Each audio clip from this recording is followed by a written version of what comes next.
जय हिंद सभी को। डिजिटल अरेस्ट क्या होता है, कैसे होता है, जिसमें लोग शिकार हो जा रहे हैं। अभी लखनऊ में डॉक्टर मैडम के साथ 2.5 करोड़ रुपए की ठगी हुई, रिटायर्ड बैंक मैनेजर के साथ 80 लाख रुपए की ठगी हुई। ऐसे तमाम लोग हैं जो लगातार शिकार होते जा रहे हैं, चाहे आईटी के प्रोफेसर हो, चाहे सॉफ्टवेयर इंजीनियर हो।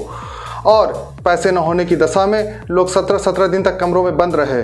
ऐसा इसलिए होता है या फिर आपके साथ भी हो सकता है। और ये कॉल अगर आप जागरूक नहीं हुए, अपनों को जागरूक नहीं किया, तो उनके साथ भी हो सकता है। आपके पास एक कंप्यूटर जनरेटेड कॉल आएगी या फिर डायरेक्टली कॉल आ सकती है या फिर मैसेज आएगा कि आपका पार्सल कैंसिल किया जा रहा है, आपका सिम बंद किया जा रहा है। ये कॉल फेडेक्स डिपार्टमेंट से, कुरियर डिपार्टमेंट से, भारतीय पोस्ट से या फिर ट्राई डिपार्टमेंट से, डीओटी डिपार्टमेंट ऑफ टेलीकॉम से भी आ सकता है। कहीं से भी कॉल आता है, कहीं से भी कॉल आ सकता है। और कॉल आते ही आपके बताया जाएगा कि आपका पार्सल कैंसिल किया जा रहा है या फिर आपका सिम बंद किया जा रहा है या फिर आपका नाम पता यूज करके बाहर सामान भेजा जा रहा है। ज़्यादा जानकारी के लिए हमारे कस्टमर केयर से बात कीजिए। आपकी कॉल कस्टमर केयर से कनेक्ट कर दी जाएगी। जैसे ही कॉल कस्टमर केयर से कनेक्ट की जाएगी, कस्टमर केयर द्वारा बताया जाएगा कि मैडम आपका आधार कार्ड, सिम कार्ड का गलत उपयोग हो रहा है। उसके आधार पर, आपके नाम पता के आधार पर कंबोडिया, इराक में ड्रग्स भेजे जा रहे हैं, पासपोर्ट भेजा जा रहा है, खाते भेजे जा रहे हैं। अगर आपने नहीं भेजा है तो इसकी शिकायत तुरंत पुलिस को दर्ज करा दीजिए।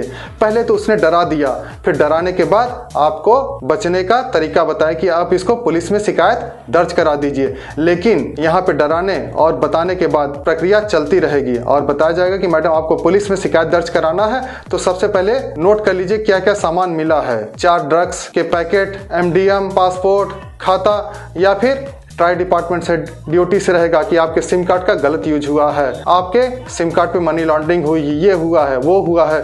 आप तुरंत FIR दर्ज कराइए। जब आप FIR दर्ज कराने के लिए बात आएगी तो तुरंत ही बताएंगे कि हम पुलिस से इसको कॉल को कनेक्ट कर दे रहे हैं, क्योंकि ये हाई प्रायोरिटी मामला, हाई सेंसिटिव मामला है। तुरंत आप FIR दर्ज करा देंगे तो बच जाएंगे।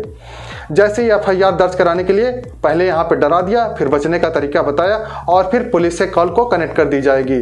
तो जहाँ से फ़ोन आया और जिस पुलिस को कॉल कनेक्ट की जा रही, सारे के सारे साइबर अपराधी हैं जो मिले हुए हैं। जैसे ही पुलिस को कॉल कनेक्ट की जाएगी, आप अपनी समस्या बताना चालू करेंगे।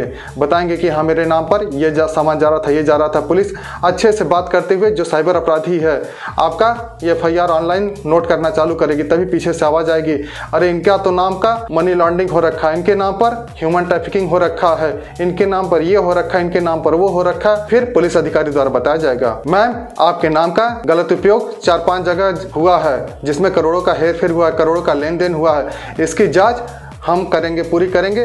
तब तक ये जानकारी आप किसी को बताएंगे नहीं। ये मामला हाई सेंसिटिव है, किसी से लीक नहीं करेंगे। आपसे एक वीडियो कॉलिंग ऐप डाउनलोड करवा दिया जाएगा, चाहे स्काइपी हो, चाहे टीम व्यूअर हो, चाहे व्हाट्सएप हो, चाहे कुछ भी हो। आप इस कैमरे के सामने से नहीं हटेंगे, इस कैमरे के सामने से नहीं लेंगे। अपना कमरा बंद कर लीजिए, मोबाइल को ऑन कर लीजिए, चार्जिंग पे लगा दीजिए, कमरे में बंद हो जाइए और कैमरे के सामने से नहीं हटेंगे। ये हुआ डिजिटल अरेस्ट। और कानून की परिभाषा में ऐसा कोई डिजिटल अरेस्ट नहीं है। तो यहाँ तक भी हो जाए तो बिल्कुल डरना नहीं है। अगर आप यहाँ तक डर चुके हैं, जो लोग यहाँ तक डर जाते हैं, फिर उसके बाद अगला स्टेप ये होता है कि मैम आप अपना अकाउंट का स्टेटमेंट डाउनलोड करके हमको दिखाइए। चाहे आपके खाते में 50,000 हो, चाहे 5 लाख हो। मैम ये पैसा आपको हमारे RBI के वॉलेट में ट्रांसफ़र करना पड़ेगा। हमारे RBI के द्वारा चेक किया जाएगा कि इसमें जो ट्रांजैक्शन है वो करोड़ों के लेन देन से आपके खाते में तो नहीं आया है। आप डर के मारे पैसे ट्रांसफ़र कर देंगे। जो उसने RBI का वॉलेट बताया है वो RBI का कोई वॉलेट होता ही नहीं है। वो अपना खाता संख्या बताया, किसी साइबर अपराधी का खाता संख्या बताया है। जैसे आपने 50,000 रुपये ट्रांसफ़र किए, फिर उसके बाद 5 लाख ट्रांसफ़र किए, फिर उसके बाद सर आपने तो SIP करवा रखी है, सर आपने FD करवा रखी है, सर आपने यहाँ पैसा निवेश कर रखा है, सर आपने ये कर रखा है। सारे के सारे पैसे आपको ट्रांसफ़र करना पड़ेंगे, नहीं तो आप जेल चले जाएंगे। ये हो जाएगा, वो हो जाएगा। 7-7 दिन तक आपको कैमरे के सामने से हिलने नहीं देते, कमरे में बंद किए रहते हैं, आपको डरा के रखते हैं। जब आप पूरा पैसा खो देते हो, जब आपको कुछ समझ में नहीं आता, तब जाकर के आप पुलिस को बताते हो। तो इस जानकारी को ज़्यादा से ज़्यादा शेयर करें ताकि आज के बाद किसी के साथ ऐसा साइबर क्राइम ना हो। सभी लोग डिजिटल अरेस्ट से बचे रहे, सभी लोग सुरक्षित रहे। जय हिंद, जय भारत।